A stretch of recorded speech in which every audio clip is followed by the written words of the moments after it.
അല്ല കേശട്ടാ, രണ്ടാൾക്കാർ തമ്മിൽ ഡിവോഴ്സ് ആയിരിക്കുമ്പോഴേ ഒരാൾ മറ്റൊരാൾക്ക് എന്തോ കൊടുക്കുമല്ലോ. ശാപമാണോ? ശാപമല്ല, അത് മനസ്സുകൊണ്ട് കൊടുക്കുന്നതല്ലേ. അതല്ല, ജീവാംശോ എന്തോന്ന്, ജീവനാംശം. അത് തന്നെ.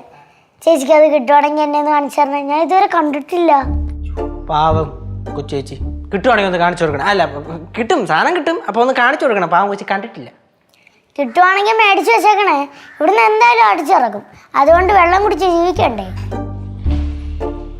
ആ വാസിയ എന്തോടെ നോക്കി പഠിപ്പിക്കുന്നേ?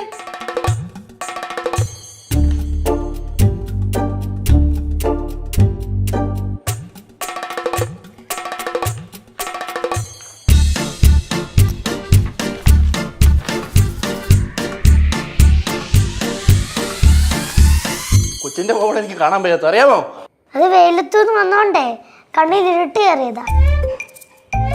പിന്നെ വേറെ ഒന്നും പറയല്ല, കൊച്ചുകുട്ടിയാണ് പറഞ്ഞുകൂടെ എങ്കിലും പറയണം. ഒരു 3 വർഷത്തേക്ക് ഈ കൊച്ചിന്റെ വാ ഒന്ന് തുന്നി കെട്ടി വെക്കാൻ പറ്റുമോ? അത് കഴിയുമ്പോൾ നമുക്ക് പൊളിച്ചു വിടാം. അത് കഴിഞ്ഞ് പിന്നെ ഇതാണ് കുഴപ്പമെങ്കിൽ പിന്നെ നമുക്ക് അടച്ചു വെക്കാം. എന്ത് പറയുന്നത്? പുഷ്പലതാന്റെ കാണുമ്പോ വാസം കണ്ട വാ തുന്നി കെട്ടിയതുപോലെ ആയിരിക്കും. എന്താണ് എല്ലാരെയും മുഖത്തൊരു മളാനതാ? ലച്ചുവേ മുഖത്തോട്ട് നോക്ക്, ഇങ്ങോട്ട് നോക്ക്. ഇതുപോലെ കൂടി നിൽക്കുമ്പോഴേ പലരും പലതും പറഞ്ഞു തരും, അതൊന്നും കേൾക്കല്ലേ. മക്കളെ ലച്ചു, നീ ജീവിതം തുടങ്ങിയിട്ടേ ഉള്ളൂ. നീ ആ ജീവിതം തറയിട്ട് ഉടച്ചു കളയല്ലേ എൻ്റെ പൊന്നു ലച്ചു. എൻ്റെ പൊന്നു ലച്ചു, ഞാൻ കാല് പിടിക്കാൻ നിന്റെ. ദാസി, നീ അറിഞ്ഞ കാര്യങ്ങൾ മുഴുവനും സത്യമൊന്നും അല്ല.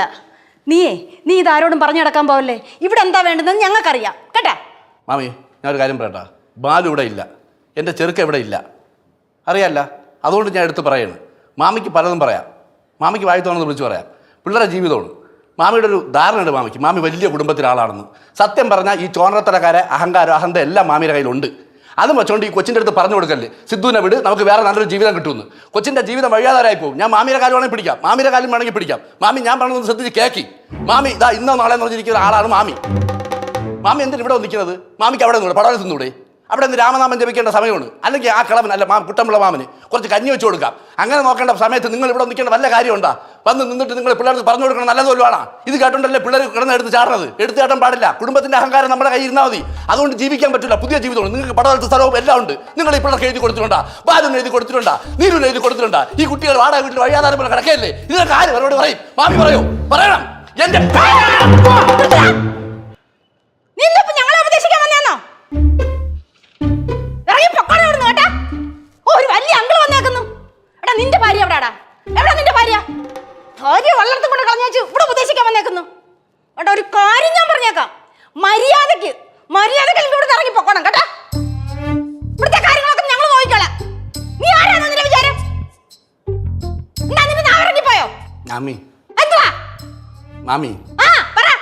ഒരു പെങ്കൊച്ചിന്റെ ജീവിതമാണ്. വളർന്നു പറഞ്ഞ കൊച്ചാണ്, എട്ടും പൊട്ടും തിരിയാത്ത കൊച്ചാണ്. നിങ്ങൾ പിടിച്ച് നേരത്തെ കെട്ടിച്ചു വെച്ച്, അതിൽ ഞാൻ ഒന്നും പറഞ്ഞില്ല. നിങ്ങൾ ഇപ്പോഴും എന്നെ അന്യനെ പോലെ കാണുന്നതല്ലേ. ഞാൻ ഇതാണ് പറഞ്ഞത്, മാമിക്ക് അഹന്തയുണ്ട്, അഹങ്കാരമുണ്ട്. മാമി ആൾക്കാർ രണ്ടായിട്ട് വേദനിച്ച് കാണല്ലേ, പിള്ളേർക്ക് നല്ലത് പറഞ്ഞു കൊടുക്കി. ലച്ചു നിന്റെ ഇഷ്ടം, പക്ഷേ നീ ജീവിതം തുടങ്ങിയിട്ടേ ഉള്ളൂ. നീ ഇട്ട് പൊട്ടിക്കല്ലേ എൻ്റെ പൊന്നു ലച്ചു. എനിക്ക് ഇത്രേ പറയാവുള്ളൂ. ഞാൻ അല്ല ഇപ്പൊ ഈ വർത്തമാനം കേട്ടായിരുന്നു രണ്ടായിട്ട് കണ്ടെന്ന്. ഇതിപ്പോ മാമി എന്നെ അടിക്കാൻ നിൽക്കാണല്ലോ. അടിക്കി പിള്ളേരെ ജീവിതമാണ്. എനിക്ക് ഇത്രേ പറയാനുള്ളൂ. ഞാൻ തൊഴിൽ പറയാണ്. കുടുംബ കലക്കാനല്ല. മാമിയല്ലേ ഇപ്പൊ ഇറങ്ങി കൊച്ചിനടുത്ത് പറഞ്ഞ് പറഞ്ഞുകൊണ്ട് തെറ്റിക്കാൻ നിൽക്കുന്നത്. നേരായ വഴി പറഞ്ഞു കൊടുക്കും മാമി.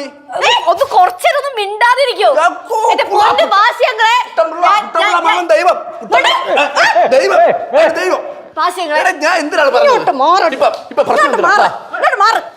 ഇപ്പൊ ഞാൻ പറഞ്ഞ ഞാൻ അന്യനാണോ? വർത്തമാനം കേട്ടപ്പോ അതല്ലേ തോന്നുന്നത്? ലച്ചു നീ ഇത് കള, അടുത്തത് കെട്ട്. പിന്നെ അതും വേണ്ട കള, അടുത്തത് കെട്ട്.